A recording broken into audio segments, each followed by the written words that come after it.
출구 전략이라고 하는 말이 있죠. 어떤 사람이 일을 시작을 하면 그냥 일을 시작하는 것이 아니라 나중에는 어떤 일을 이렇게 마감을 해야 되겠다라고 하는 그 계획, 그것을 출구 전략이라고 이야기를 합니다.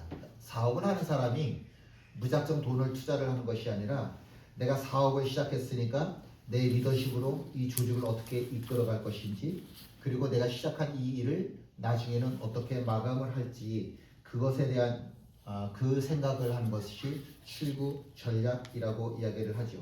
그러니까 출구 전략이라고 하는 말은 시작이 아니라 끝을 설계하는 일입니다. 붙드는 법이 아니라 마감하는, 그러니까 결국은 내려놓는 법을 고민하는 일이 출구 전략이 되어지는 거죠. 이 출구 전략을 믿음의 눈으로 바라보게 되면 이렇게 되어지는 거죠.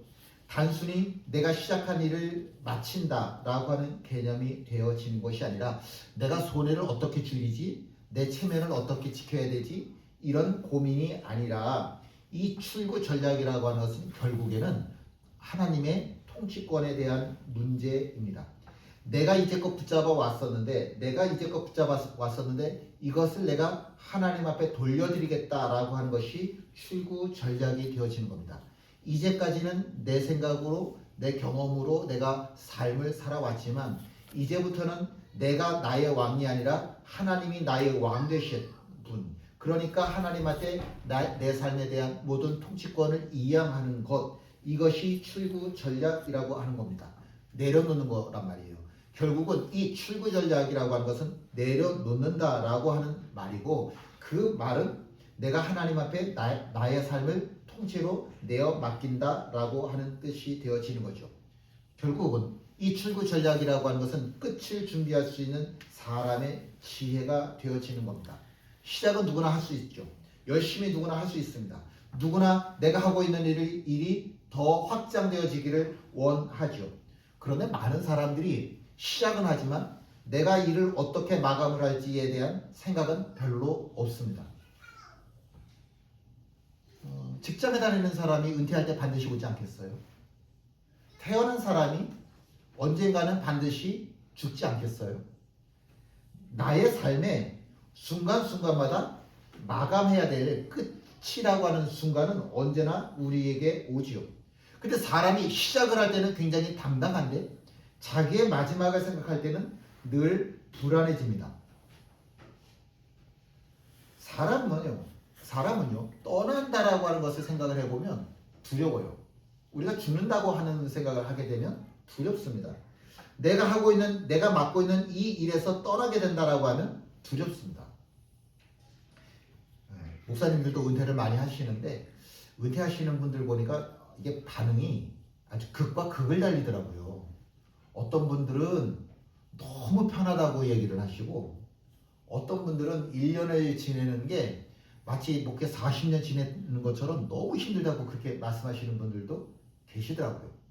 그걸 보면서 이 사람이 내가 떠날 때가 되었기 때문에, 당연히 은퇴라고 하는 것, 떠날 때가 되었기 때문에 떠나는 건데 이게 사람을 굉장히 힘들게 하는구나, 사람을 두렵게 하는구나 라고 하는 것을 느끼게 됩니다. 그래서 은퇴하는 목사님들 뵈면 그냥 뭐라 그럴까요? 이제 내가 은퇴를 했으니까, 하는 일에서 벗어났으니까 좀 즐기면서 살아볼까? 건강하게 사시는 분들보다는 좀 병이 걸리시는 분들이 오히려 많더라고요. 병이. 그만큼 이게 떠난다라고 하는 게 참 두려운 거죠. 내가 맡았던 교회에서 이렇게 했었는데 이제는 내가 이렇게 할 수 있는 게 하나도 없잖아요. 은퇴를 했으니까. 내 영향력이라고 하는 게 두려워지고, 내가 할 수 있는 일이 없어지는 것만 같고, 사람들이 나를 이제 더 이상 기억해 주지 않을 것 같고, 그러니까 사람들이 그래? 그럼 은퇴를 내가 좀 뒤로 밀어볼까? 그래서 요새 많이 나오는 말이 목사님 되려고 하는 사람들의 숫자는 적고, 지금 현재 나이 드신 분들은 많고, 그러니까 이 목사님들 은퇴를 정년을 연장을 시킬까? 이런 법을 만들려고 하는 움직임들도 그래서 나옵니다. 내 영향력이 줄어든다라고 하는 게, 내가 떠난다라고 하는 게, 그래서 사람들이 나를 잊어버린다라고 하는 게 너무 두려운 겁니다. 그걸 보면요, 이게 평신도들이 얘기하는 걸 들어보면 이런 거예요. 아니 목사님들은 항상 맡기라고 이야기를 하면서 하나님한테 맡기라고 이야기를 하면서 왜 막상 당신들은 은퇴를 할 때 맡기지를 못합니까? 그런 얘기를 많이 하더라고요. 그러게 말이에요. 하나님한테 맡기라고 평생 동안 설교를 했으면서도 불구하고 자기가 은퇴하고 떠날 때에 자기가 목회하던 그 교회, 그 성도들에 대한 이 미련을 내려놓지를 못하더라고요. 그러니까 자꾸 병에 걸리는 거예요. 자꾸 약해지는 거죠. 사도행전 20장은 이 사도 바울 입장에서 보면 출구 전략입니다. 내가 시작을 했어요. 목회라고 한 것을 시작을 했는데 이제 예루살렘에 가면 내가 체포가 돼서 박해와 환란을 당하게 될 거 아닙니까? 내 삶이 끝나는 것만 같은 거죠. 근데 내가 밀려나서 끝나는 것도 아니고 내가 실패해서 끝나는 것도 아니에요.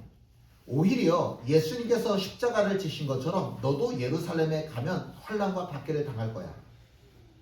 네 하나님, 그것이 하나님의 뜻이라고 한다면 제가 순종하겠습니다 라고 하는 마음으로, 그 순종의 마음으로 예루살렘을 향해서 가고 있는 겁니다. 왜 환란과 박해가 있는데 왜 순교할 것이 분명한데도 불구하고 예루살렘을 향해서 가? 그거 간단해요. 내 삶은 내 것이 아니고 하나님의 것, 하나님이 나의 주인이시라고 하는, 하나님이 나의 주인이시라고 하는, 주인이다라고 하는 고백이 분명한 인생이기 때문에 그렇습니다. 출구 전략이라고 하는 것, 내 마지막을 생각한다라고 하는 것은 내가 어떻게 하면 좀 편안하게 살까, 내가 어떻게 하면 좀 안전되게 살까, 이런 생각이 아니라고 하는 거예요. 내가 마지막을 생각한다라고 하는 것, 출구 전략이라고 하는 것은 통치권에 대한 문제예요. 내가 왕이면 내 삶을 계획한 대로, 내가 원하는 대로 내가 5년 후에는, 내가 10년 후에는, 내가 15년 후에는 내가 이렇게 살 거야. 어떤 분들 그런 분들 있잖아요. 자기는 내가 5년 후에, 10년 후에, 15년 후에 세웠던 그 계획대로 난 인생을 살아왔어. 이렇게 이해하는 분들 계시는데 그런 인생은 이 세상에 없습니다. 그런 인생은 없습니다. 내가 주인이어서 내가 원하는 대로 내 삶을 다 만들어내는 그런 사람은 이 세상에 존재하지 않는다고요. 내가 왕이라고, 내가 내 삶의 왕이라고 생각을 하니까 내가 가지고 있는 것을 잃어버릴까 봐 사람들은 두려워하게 되는 거죠. 그런데 바울은 내가 왕이 아니라는 거예요. 하나님이 나의 왕이시기 때문에 그 어떤 순간에도 너가 여기서 마지막이야. 네 사역도 여기서 마지막이 되어질 것이고 네 생명도 여기서 마지막이 될 것이야. 그렇게 이야기하시면, 하나님의 뜻이면 네 하나님, 저 그렇게 되어지기를 원합니다. 하나님의 뜻이 제 삶에 그렇게 이루어지기를 원합니다. 그렇게 고백을 하는 거죠. 이게 사도 바울의 출구 전략, 마지막을 준비하는 모습이다라고 하는 거죠. 사도 바울이 맨 처음에 다메섹에 올라가는 길에 부활의 예수님을 만나죠. 그 부활의 예수님을 만나는 순간에 내가 세상에서 제일 잘났다라고 생각하던 그의 자존심이, 그리고 자기가 살아가려고 하던 방향, 난 이렇게 살 거야 라고 하던 자기의 자존심, 자기 인생 방향, 이 모든 게 단번에 꺾여버리고 말죠. 그리고 주님 앞에 묻죠. 그럼 주님, 제가 무엇을 하기를 원하십니까? 내 삶의 주인은 내가 아니고 하나님이시니 하나님께서 원하신 대로 살겠습니다. 그러면 제 삶이 어떻게 되기를 원하십니까? 이게 진지하게 고민이 되어지고 이것이 가장 중요한 기도 제목이 되어지는 거죠. 그리고 지금 우리가 읽은 말씀에 사도 바울은 이렇게 얘기하죠. 나는 모든 사람의 피에 대해서 깨끗하다. 이 말은 내가 해야만 하는 모든 책임을 내가 다 했기 때문에 내가 어쩌면 당신네들에게 축복만 하는 것이 아니라 심판에 대한 말까지 나는 다 했다. 내가 하나님께서 내게 주신 말씀 내가 하나도 감춰둔 것 없고 온전히 당신들에게 다 했다. 그래서 나는 당신들의 피에 대해서, 당신들이 이 다음에 하나님의 심판대 앞에 설 때에 난 그런 말씀 들은 적 없어요. 이렇게 얘기하지 않도록 나는 하나님의 말씀을 하나님의 입을 가진 자로서 나는 온전히 선포했다. 그러게요. 지금 우리가 이 사도행전 20장 말씀을 계속 지금 꽤 오랜 시간 동안 말씀을 나누고 있는데, 목회를 하면서 설교를 하면서 정말 설교하기 싫을 때가, 부담스러울 때가 있거든요. 근데 지금이 그래요. 왜냐하면 이 사도 바울이 자기의 목회를 돌아보면서 한순간 한순간 나는 이렇게 살아왔다. 그리고 나는 지금 이렇게 살고 있다. 그리고 나는 이렇게 살 것이다. 이런 고백들을 늘어놓는 것이 저는 그렇지 못한데 마치 저는 사도 바울처럼 저는 이렇게 살아왔고요. 저 이렇게 살고 있어요. 그리고 저는 이렇게 살 거예요. 이렇게 말을 온전하게 고백 못하니까, 제가 사도 바울처럼 그렇게 고백을 못하니까, 글쎄 이 다음에 여러분들이 하나님의 심판대 앞에 섰을 때 저는 박 목사가 그런 얘기 저한테 해준 적 없는데요. 그런 이야기들 할 수도 있잖아요. 박 목사는 심판에 대한 얘기 안 하던데요. 박 목사는 죄에 대해서 이야기 안 하던데요. 회개 얘기 안 하던데요. 구원 얘기 그런 거 한 적 없어요. 이상한 얘기만 하던데요. 그럴까봐. 사실 근래 들어서 이 설교 한 편을 완성하려면요 정말 어려워요. 이렇게 설교 한 편 쓰기가 고민스러울 수가 없어요. 내가 그렇게 못 사니까. 못 살아왔으니까. 사도 바울이 또 한마디 하죠. 이렇게 나는 당신들의 피에 대해서 정말 깨끗합니다. 이렇게 얘기를 해놓고, 그리고 나서 이 말을 한 후 무릎을 꿇었다라고 성경을 기록합니다. 무릎을 꿇었다라고 하는 이야기는, 이 정확한 번역은 무릎을 내었다, 무릎을 내어드렸다라고 하는 뜻이에요. 내어드렸다. 하나님 앞에 무릎을 내어드렸다라고 하는 거예요. 그렇게 보면 사도행전 20장 지금 우리가 읽었던 모든 구절들은 사도 바울 인생에 있어서는 에베소 사람들에게 주는 자기 자신, 당신의 마지막 유언이에요. 마지막 유언. 난 이렇게 살았고 이렇게 살고 있고 난 이렇게 살 것이다 라고 하는 이 모든 이야기들을 유언처럼 에베소 교회 장로들에게 다 하고, 그리고 자기 자신은 무릎을 꿇었어요. 우리가 유언이라고 하는데, 그 유언이라고 하는 것은 말이죠, 말. 근데 지금 이 말씀은 우리가 지금 이 말을 한 후 무릎을 꿇었다라고 하는 이 표현을 보니까, 이 유언이라고 하는 것은 그냥 입으로 하는 게 아닌 거예요. 유언은 몸으로 하는 겁니다. 몸. 근데 이 고백을 하면서 사람들이 알기를 원하는 게 있어요. 유언처럼 남기고 싶은 게 있는데, 그것이 뭐냐면 유산이에요. 하나님이 나의 왕이십니다 라고 하는 이 고백. 그냥 말이 아니라 사도 바울이 자기 인생의 유산이 되어지기를 원하는 거예요. 너희들 내 말 들었지?가 아니라 하나님이 왕이시라고 하는 나의 삶이 너희들에게 주는 나의 유언이자 내 삶의 유산이 되어졌으면 좋겠다. 나는 당신들에게 은과 금은 내게 없거니와 내게 있는 거 너희들에게 주는데, 주 예수의 이름, 그 이름, 오직 주님만이 너의 통치자, 너의 왕이시라고 하는 이것, 너희들에게 주는 나의 유산이 되어졌으면 정말 좋겠다. 그러니까 이 고백을 준비하면서 제가 자꾸 이게 가슴을 치는 거예요. 이 다음에 여러분들이 저를 기억을 해줄 때, 그래, 박 목사의 삶은 하나님이 왕이셨던 삶이었어. 그러면 제게 있어서는 이것보다 더 큰 유산은 사실 없는 거잖아요. 저만 그럴까요? 박권사님이 돈이 아마 수십억이 수백억이 있을지 모르겠지만, 당신께서 이제 마지막 유언하실 때 자녀들에게, 얘야 저기 강원도에 가면 내 땅이 있어, 그 땅 찾아가, 이런 게 아니라 하나님이 나의 왕이셨어. 하나님이 내 삶 전체를 통치해 주신 분이야. 너희들에게 이것이 내 유언이고 내 유산이야. 내 믿음이 너희들에게 유산이 되어지기를 정말 원한다. 이렇게 고백드려야 되지 않겠습니까? 그게 예수쟁이로 제대로 산 인생이지.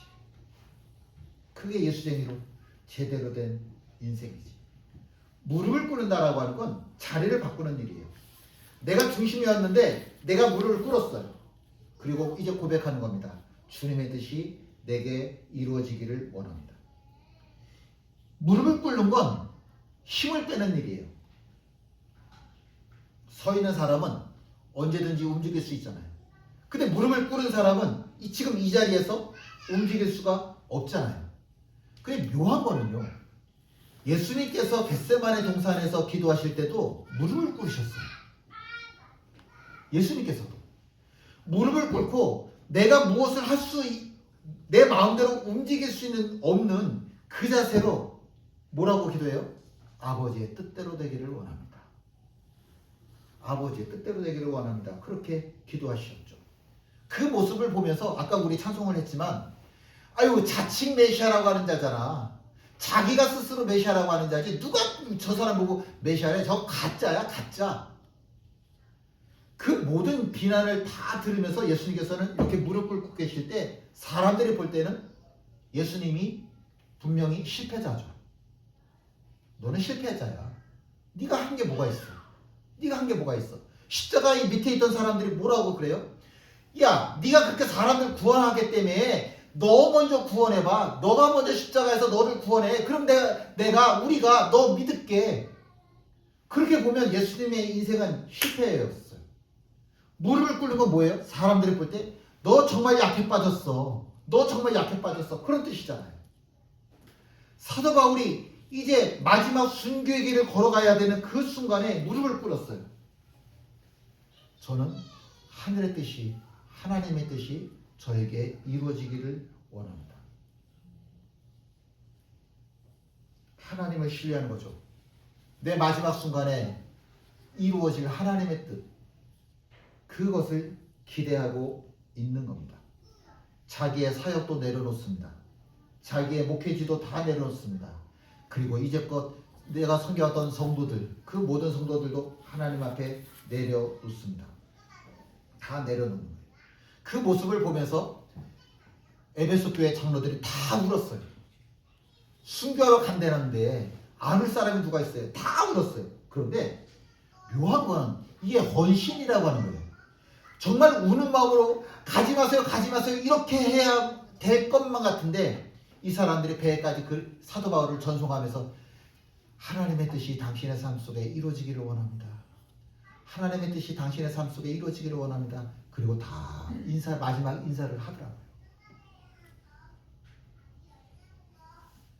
우리 마지막 순간에 그러면 좋겠어요. 내가 죽으면 슬프니까 사랑하는 사람들이 나를 위해서 좀 울어는 주겠지. 근데 우리 장례식 가면 그런 거 있잖아요.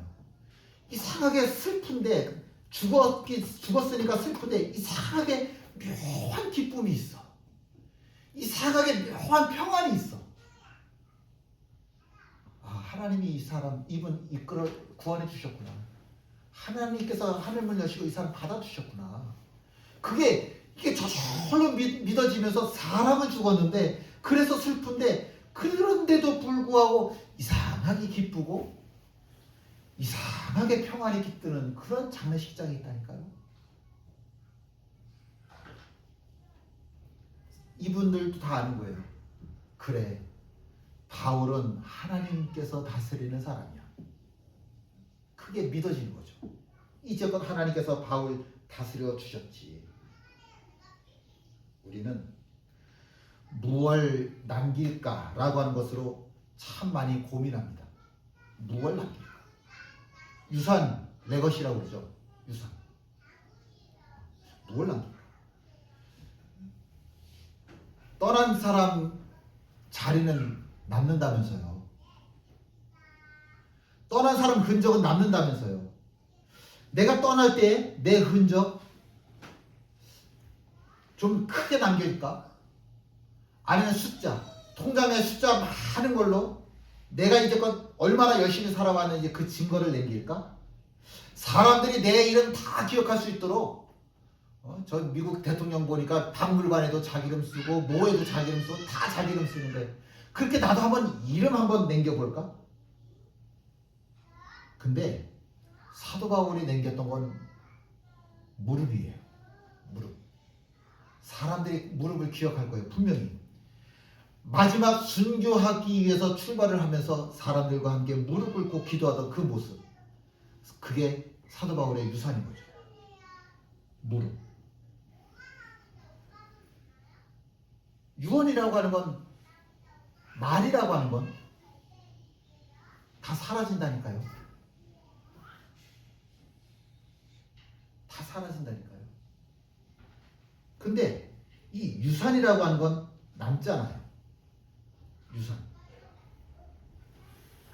근데 이 레거시라고 하는 건 지금 저는 삶이라고 이야기를 하는 겁니다. 삶. 우리의 말은 다 사라진다. 그런데 우리의 삶은 우리가 죽어도 살아요. 영원해요. 물론 나를 기억해주는 사람이 없으면 우리가 살아왔던 흔적들 다 없어지겠지. 다 없어지겠지. 근데 이 레거시라고 하는 것은 단순히 내가 무엇을 남겼냐라고 하는 것이 아니라 내 삶 속에 중심이 무엇이었냐라고 하는 것을 이야기하는 거거든요. 얼마나 크게 내가 이 세상에서 많은 것을 이뤘느냐가 아니라 내가 얼마나 인생에 많은 것을 업적을 남겼느냐가 아니라 내 삶 속의 중심이 무엇이냐 그것을 이야기하고 싶은 거예요. 내 삶 속에 과연 가장 중요한 것은 무엇이냐. 건물 다 무너지죠. 숫자 다 바뀌죠. 제도 다 바뀌죠. 그러나 우리가 기도하는 사람이었다라고 하는 이 유산만큼은 절대로 사라지지 않아요. 제 어머니가 그랬거든요. 저는 제 어머니 기억할 때 늘 성경 보시던 모습, 그리고 늘 무릎 꿇고 기도하시던 모습.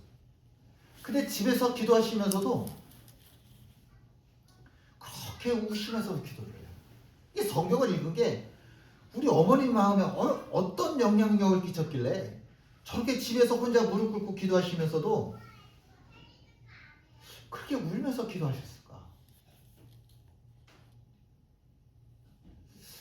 내가 우리 자녀들이 이 다음에 우리 여러분들이 저를 기억해 주실 때 과연 뭐라고 기억을 해 주실까? 근데 사도 바울은 분명해요. 아, 그는 기도하는 사람이야. 그는 기도하는 사람. 사람이 떠나는 잠시 자리를 비운다라고 하는 게 너무 불안한가 봐요. 남편, 아버지가, 어머니가 하루 비우면 내가 없어도 괜찮지? 잘 지낼 거지? 내가 저녁 시간에 없어도 저녁 잘 챙겨 먹을 거지? 뭐 할 거지? 잠깐 자리를 비우는 일들도 우리들에게 두려움이 되어서 아, 내가 없어도 괜찮을까? 내가 없어도 괜찮을까? 자, 밥은 잘 먹을까? 잠은 잘 잘까? 누가 놀아주지? 누가 지켜주지? 근데 누군가가 나를 찾아줄 때 아, 그녀에게 내가 안정감을 느껴. 누군가가 나를 기억을 해줄 때 아, 너무 편안해. 아, 뿌듯해. 미국에 계신 선배 목사님이 어머니가 돌아가셔서 한국에 왔어요. 1년에 뭐 봐야 1년이 아니죠. 한 2, 3년에 한 번 볼까? 뭐 그런 분이에요. 근데 1년 선배인데 내 나이는 좀 더 있고 1년 선배인데 뭐 저하고 그렇게 가깝게 뭘 주고받고 했던 거 같지는 않은데 굳이 미국에 있으면서도 끊임없이 때마다 전화해주고 한국에 오면 꼭 전화하고 꼭 만나고 그게 너무 고마운 거예요. 그래서 제가 저희 집에서 커피 한잔 하자고 그리고 이제 저희 집으로 모셔서 그랬어요. 아니 왜 굳이 나를 찾냐. 내가 아무리 생각을 해봐도 당신을 위해서 해준 것도 없고 옛날에 해준 것도 없고 지금 하고 있는 것도 없고 근데 왜 굳이 나한테 그렇게 연락을 하고 날 이렇게 찾아주냐? 그랬더니 그러더라고요. 나한테 아무런 의미가 없는데 나를 찾아주겠냐는 거예요. 그동안 나한테 해준 게 있으니까, 나에게 어떤 의미였었는지 정말 좋은 의미로 내 인생에 남아있으니까 나를 찾아온 거 아니겠냐 그러더라고요. 제 기분이 어때요? 뿌듯하죠. 좋죠. 사람은 그럴 때 안정감을 느낀다니까요. 그런데 이거는 우리가 붙잡고 있을 게 아니에요. 사람들의 말을 통해서, 사람들의 인정을 통해서 내가 안정감을 느끼고 내가 편안함을 느끼고, 이건 우리들의 남겨야 될 그런 것들이 아니라고요. 우리가 정말로 남겨야 될 것은 뭐냐면, 하나님이 나를 통치하셨습니다. 그는 기도하는 사람입니다. 이러한 고백이 내 삶 속에 남겨야 할 진정한 유산이 되어지는 겁니다. 뭘 붙잡고 사십니까? 하나님이 나에게 맡겨주신 역할, 목사? 에이, 이제 10년 남았어요. 이제 저도 10년이면 목사 아니에요. 이제 끝나는 겁니다. 역할이라고 하는 걸 내가 붙잡고 사는 거 아니에요. 아버지? 에이, 아버지 이름이 뭐가 그렇게 중요해? 엄마? 아유, 엄마 이름이 뭐가 중요해요? 대통령? 아유, 개조도 안 먹어. 아유, 대통령이라 이러고. 역할? 부르심? 사람들의 인정? 에이, 하나도 안 중요해요.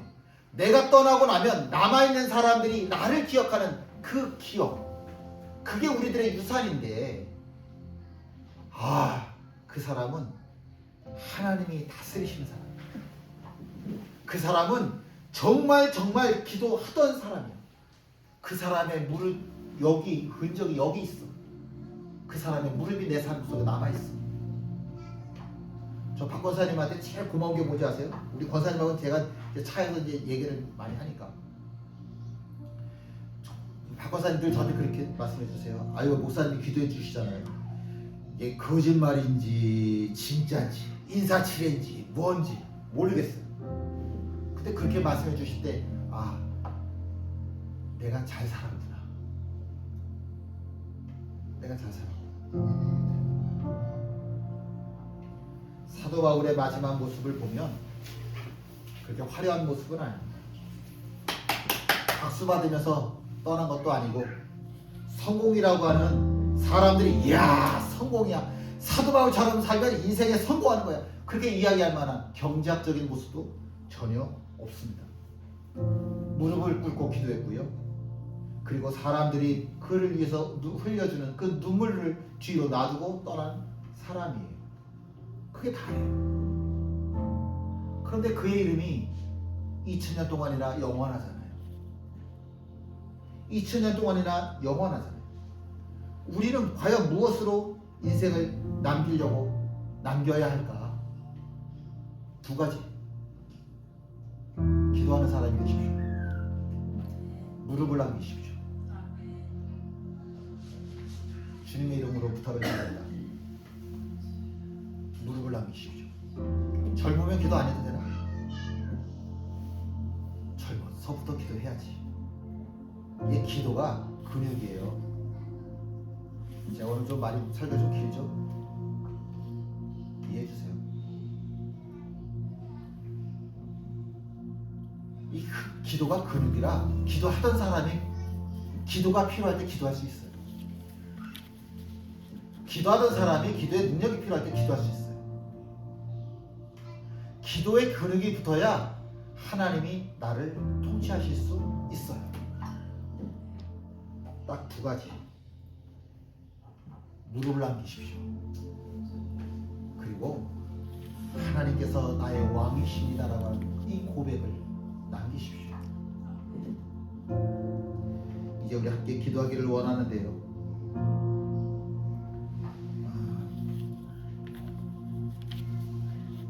하나님께서 왕이십니다. 하나님께 맡깁니다. 무릎으로 살겠습니다. 설교 좀 길었었으니까 김에 예화 하나만 더 드릴게요. 알렉산더 대왕이 어떤 알렉산더 대왕한테 어떤 과부가 찾아왔어요. 그리고 막 항의를 하는 거예요.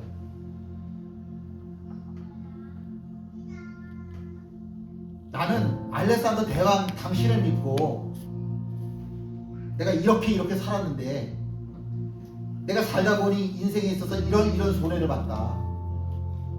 책임져라.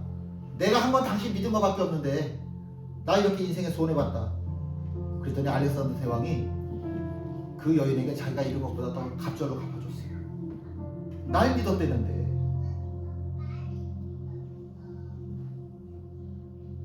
하나님을 믿으십니까?